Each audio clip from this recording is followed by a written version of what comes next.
अभी हम स्टार्ट कर रहे हैं सम नंबर 25।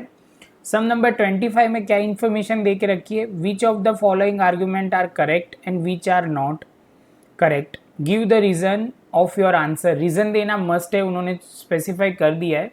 बोल रहा है सबसे पहले फर्स्ट जो कंडीशन है वो मतलब सम्स है, आर्ग्यूमेंट है।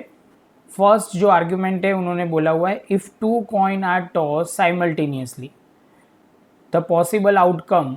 तो सबसे पहले आप आगे पढ़ो, उससे पहले मैं आपको बोलता हूँ कि आप सोचो कि टोटल पॉसिबल आउटकम क्या होंगे जब टू कॉइन टॉस करते हैं। तब जब दो कॉइन टॉस करोगे तब पॉसिबल आउटकम होंगे। तो ये लिखा हुआ है two coin are toss possible outcome. तो आप लिखोगे पहला सर होगा एच एच, दूसरा होगा H T T H, and बाद में होगा आप बोलोगे सर टी टी।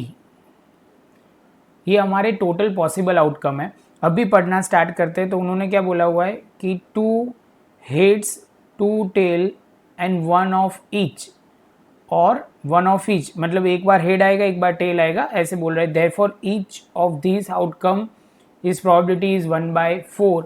तो ये बोल रहे हैं कि सर हर एक प्रोबेबिलिटी की आउटकम की पॉसिबिलिटी कितना है, तो आप बोलोगे हर एक की पॉसिबिलिटी 1/3 है। तो ये आप बोलोगे सर ये आर्ग्यूमेंट गलत है, ये आर्ग्यूमेंट इनकरेक्ट है। तो पहले तो लिखते हैं दिस आर्ग्यूमेंट इज इनकरेक्ट, तो यहाँ हम लिख देते हैं। तो आप बोलोगे सर प्रोबेबिलिटी जो है, प्रोबेबिलिटी ऑफ, अभी आप समझोगे ध्यान से समझो कि आप बोलोगे probability of the two head होंगे कितना, तो होगा वन ही पॉसिबल फेवरेबल आउटकम है divide by total possible outcome 4 है। सेम वे आप बोलोगे sir probability of two tail is equal to, तो आप बोलोगे sir probability of two head और उसके बाद प्रोबेबिलिटी ऑफ टू टेल की प्रोबेबिलिटी क्या होगी, तो आप बोलोगे सर ऐसा ऑप्शन भी एक ही है। देखो आप बोलोगे कहाँ से सर लेके आए, तो ये रहा एक ही ऑप्शन है। तो आप बोलोगे सर यहाँ पे होगा 1/4, और आखिर में आप लिखोगे, भी आप ध्यान से देखोगे तो अभी क्या लिखा हुआ है probability of one head and one tell.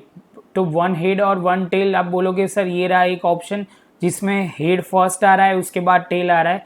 Second option है टेल फर्स्ट आ रहा है हेड बाद में आ रहा है।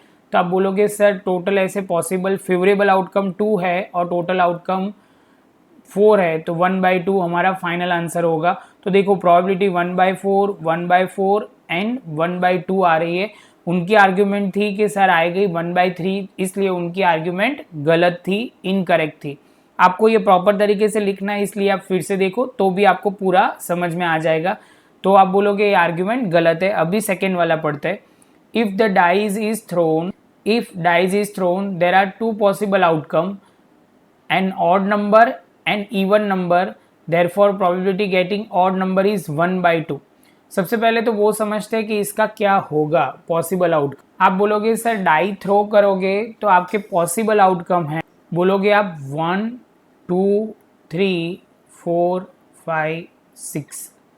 अभी आप बोलोगे सर ऑड नंबर की बात कर रहे हैं और इवन नंबर की बात कर रहे हैं, तो आप बोलोगे favourable outcome of getting even number. तो इवन नंबर आप बोलोगे सर कितने होंगे 2 4 6। तो आप बोलोगे सर इसमें 3 फेवरेबल आउटकम होंगे, तो प्रोबेबिलिटी आपकी क्या आएगी, तो आप बोलोगे सर टोटल प्रोबेबिलिटी, आप बोलोगे टोटल 6 आउटकम है, और आप बोलोगे सर हमारा जो है वो 3 फेवरेबल आउटकम है, तो आपका आंसर आएगा 1/2।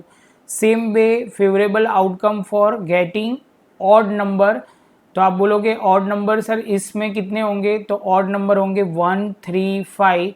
तो आप बोलोगे सर वो उसकी भी फेवरेबल आउटकम 3 रहेंगे, तो उसकी प्रोबेबिलिटी कितनी आएगी 3/6, क्योंकि ये टोटल फेवरेबल आउटकम है 3 और टोटल पॉसिबल आउटकम है 6, तो आंसर आ जाएगा 1/2।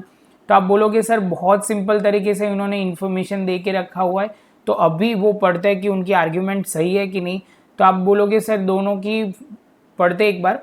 If dice is thrown there are two possible outcome, odd and even number, therefore probability of getting odd number is 1/2। तो आप बोलोगे सर odd number और even number के आने के चांसेस 1/2 है, तो ये आर्ग्यूमेंट कैसी है, तो आप लिखोगे ये आर्ग्यूमेंट करेक्ट है।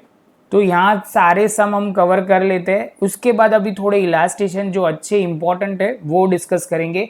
और आपको ये वीडियो अच्छा लगा हो तो लाइक शेयर सब्सक्राइब जरूर